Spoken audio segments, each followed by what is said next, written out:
Je vous présente nos invités. Tout d'abord, Alexandre Rispal, bonjour. Bonjour. Vous êtes directeur général d'Assurely, spécialisé dans l'assurance emprunteur et secrétaire général également d'InsurTech France. On en parlera dans un instant. Et Maximilien Nayaradou, bonjour. Bonjour.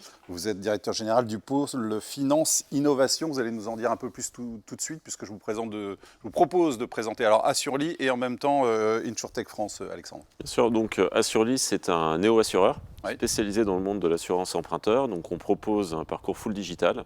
En 3 minutes, on peut obtenir un devis sur son assurance emprunteur. En 8 minutes, on peut changer d'assureur emprunteur et faire des économies substantielles, puisqu'on s'occupe de tout. On est la première initiative de cette nature-là en Europe. Et on 8 travaille... minutes 8 minutes, oui. Il faudra essayer. Ah ouais, je vais essayer. Et donc on peut être 2 à 3 fois moins cher en plus. Et au-delà de ça, on apporte une vraie innovation technologique sur le marché. Et on fonctionne aussi en B2B2C, puisqu'on propose ce produit-là qui peut être en co-branding ou marque blanche à des partenaires de type Rakuten, par exemple, dans le e-commerce ou dans le monde de la fintech et de la surtech. Très bien. Et InsurTech France? Alors InsurTech France, c'est une association qui regroupe 150 aujourd'hui adhérents. On a à peu près une centaine d'InsurTech. Vous avez tout le monde? On n'a pas tout le monde, mais on a des gens qui trouvent un intérêt et qui partagent les mêmes valeurs aujourd'hui, à savoir de servir mieux le client au travers de la tech et donc qui veulent un peu réinventer le monde de l'assurance. Mais on a aussi une cinquantaine d'adhérents qui sont des acteurs traditionnels, des assureurs, des réassureurs, des investisseurs, parce que tout ça doit fonctionner dans un écosystème pour que ça serve au client final. Et quelle est l'activité du réseau? Aujourd'hui, sur French AssureTech, on a organisé une vingtaine d'événements cette année.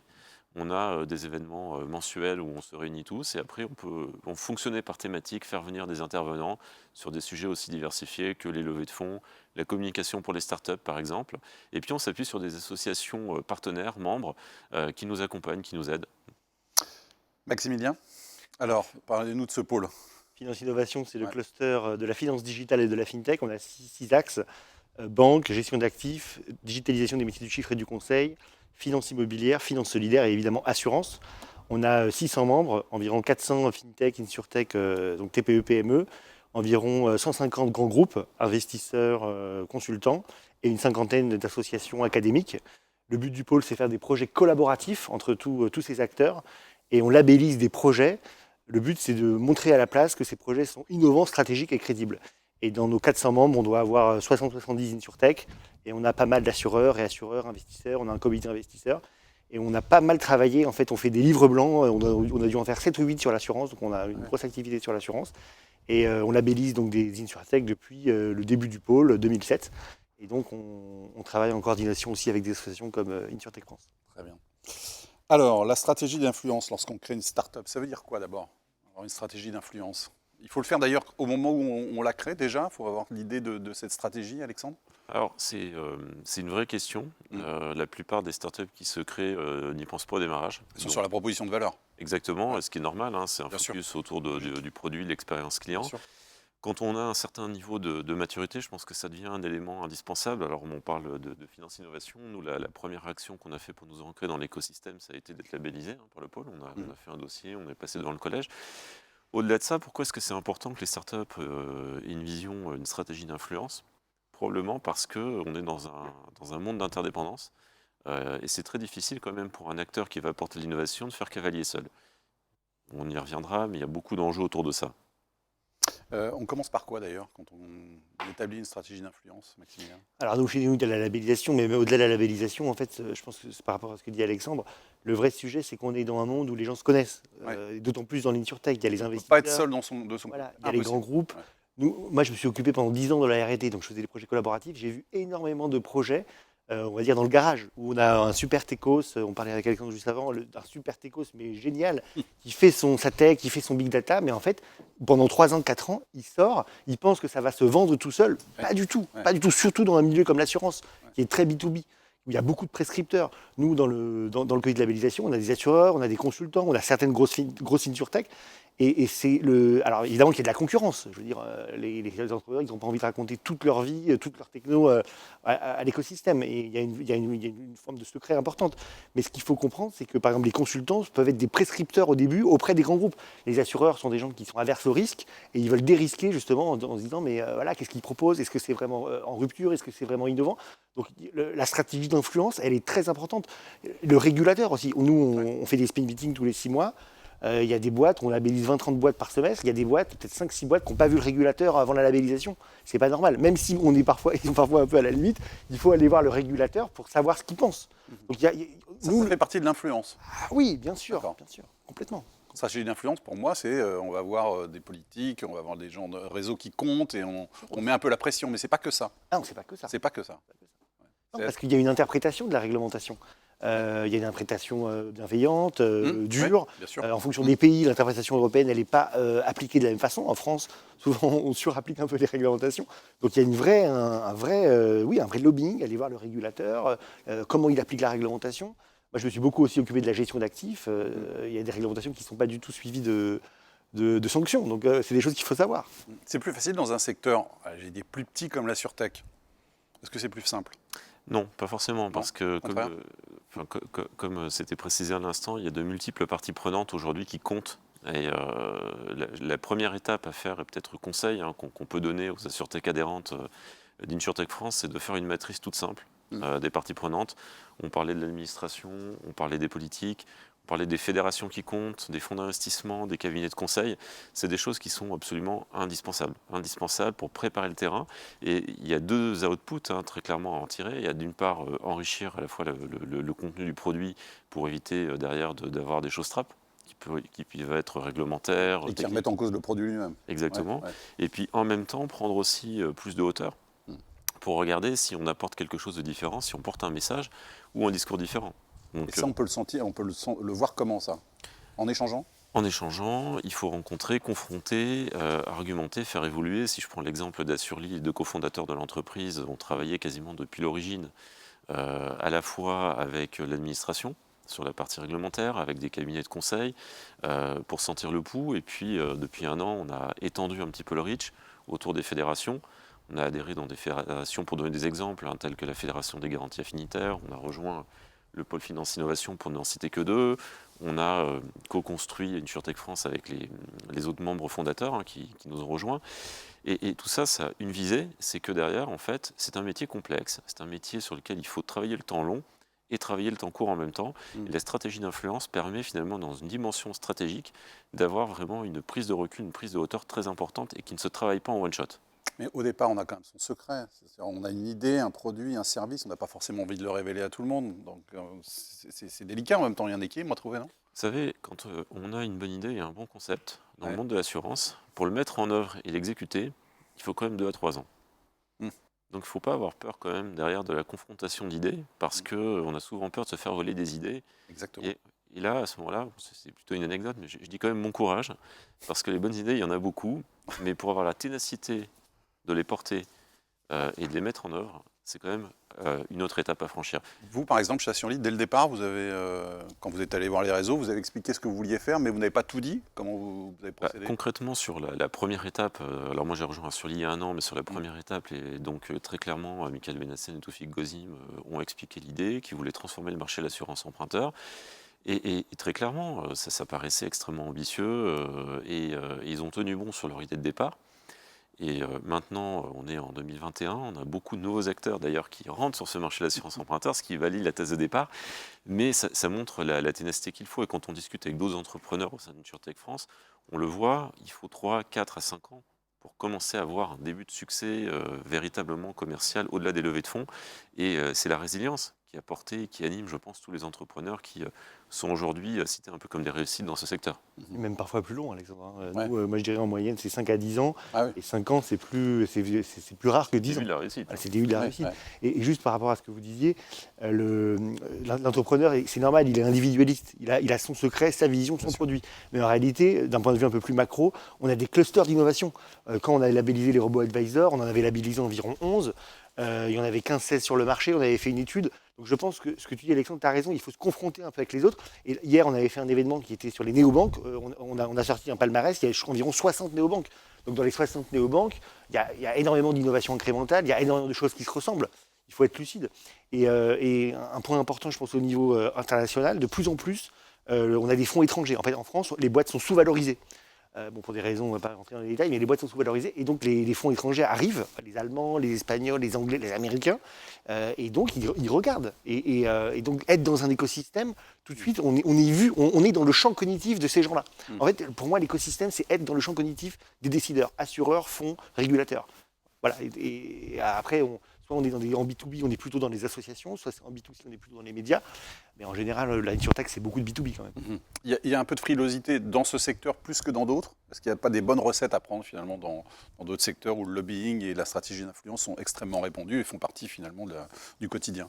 Oui, je crois que culturellement, certains secteurs qui avaient été confrontés à des évolutions réglementaires avaient un peu anticipé les choses. Après, historiquement, le secteur de l'assurance a une forte culture quand même du lobbying. Il y a des fédérations puissantes et existantes depuis, pas dire plus d'un siècle, mais on va pas en être loin.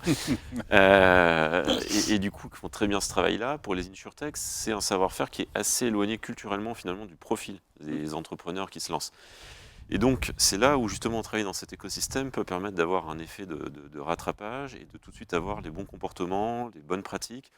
C'est pas spontané pour un entrepreneur d'aller regarder les propositions de loi qui vont se faire et derrière de bâtir une cartographie d'action. Voilà.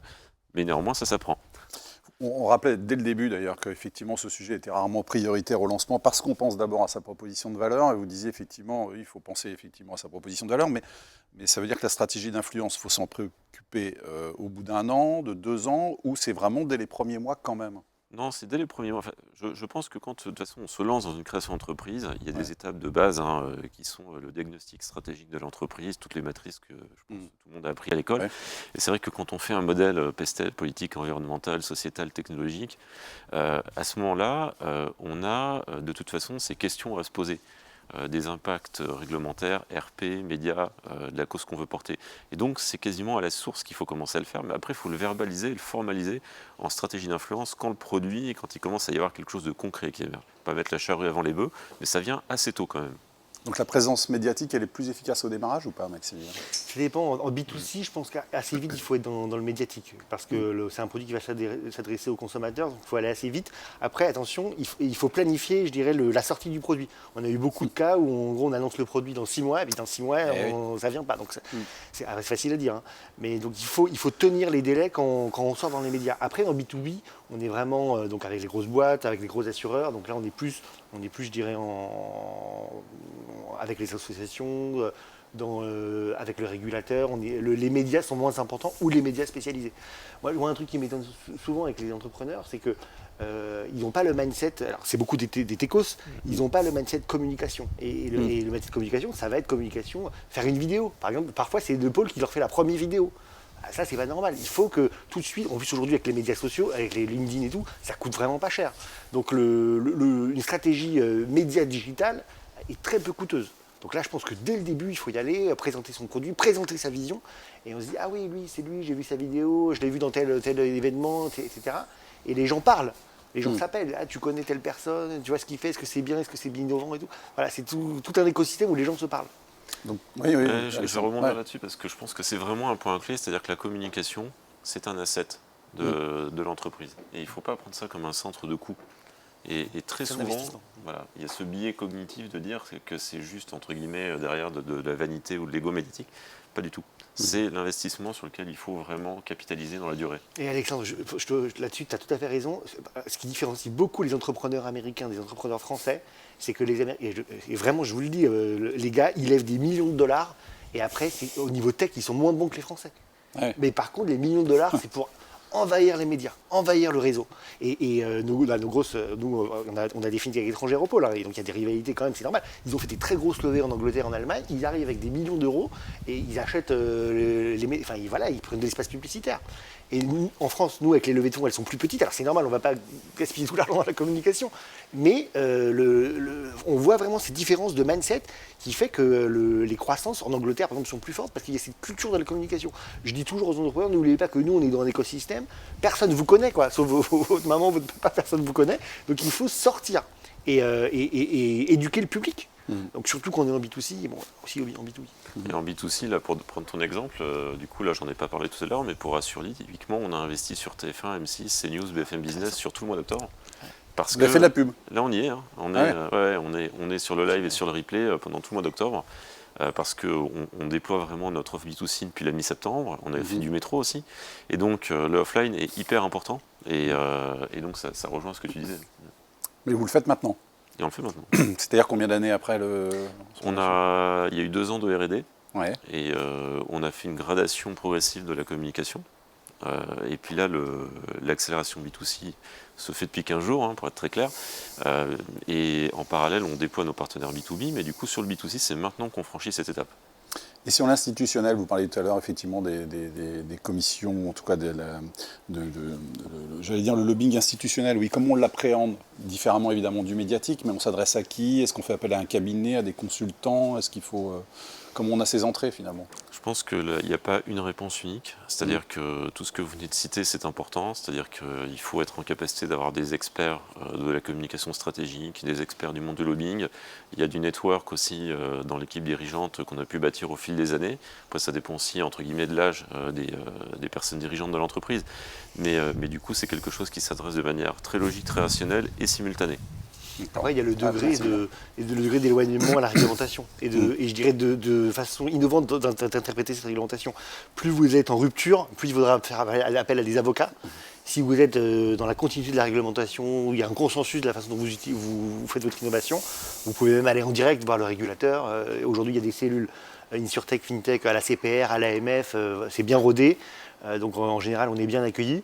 Donc en fonction du degré de rupture, on va dire, juridique, il faudra utiliser ou non les avocats. Et comment vous pouvez aider, vous, par exemple, au pôle Nous, donc, dans le cadre de la labellisation, il y a un programme qui est très précis. En fait, on met en relation ensuite la boîte labellisée avec donc, des consultants, avec des assurances, des grands groupes, banques, gestion d'actifs pour les autres secteurs, avec des avocats, avec le régulateur. Donc nous, tous les semestres, le régulateur vient à nos speed meetings, et aussi, bien sûr, avec des investisseurs. Dernière question que je pose à tout le monde, vos actualités respectives, vos ambitions pour l'année prochaine. Alexandre d'abord. Là vous êtes dans le lancement, donc effectivement on a compris pour le B2C. Je vais prendre les deux ambitions pour Assurly et puis pour InsurTech France. Donc pour Assurly, très clairement, là c'est l'accélération. Donc nous, notre cible là c'est clairement derrière de décoller commercialement. On est en pleine levée de fonds et ça se profile bien. Donc c'est un succès. On souhaite le succès commercial pour 2022. Et concernant InsurTech France, l'idée c'est de continuer à pérenniser ces événements de rencontre avec l'écosystème et puis de continuer à accueillir de nouveaux membres et puis de plus petits membres qui veulent se lancer pour les aider. Maximilien. Alors sur Finance Innovation, nous hier on était au Néoday sur les néobanques. Au mois de novembre, on aura le 16 novembre l'Insurday, donc il y aura Assurly qui sera présent. Et le 17 novembre, il y aura la rencontre B2B, donc dans le cadre de l'Insurday, mais vraiment des rencontres avec investisseurs, assurances au-delà de la grande messe du 16 novembre. Ensuite, le 8 décembre, on aura notre FinOv, donc semestriel, où on présente de labellisés. Et puis l'année prochaine, on réfléchit, on n'est pas encore sûr, à faire un crypto-day là, sur les crypto-monnaies qui percent, et peut-être un Invest Day.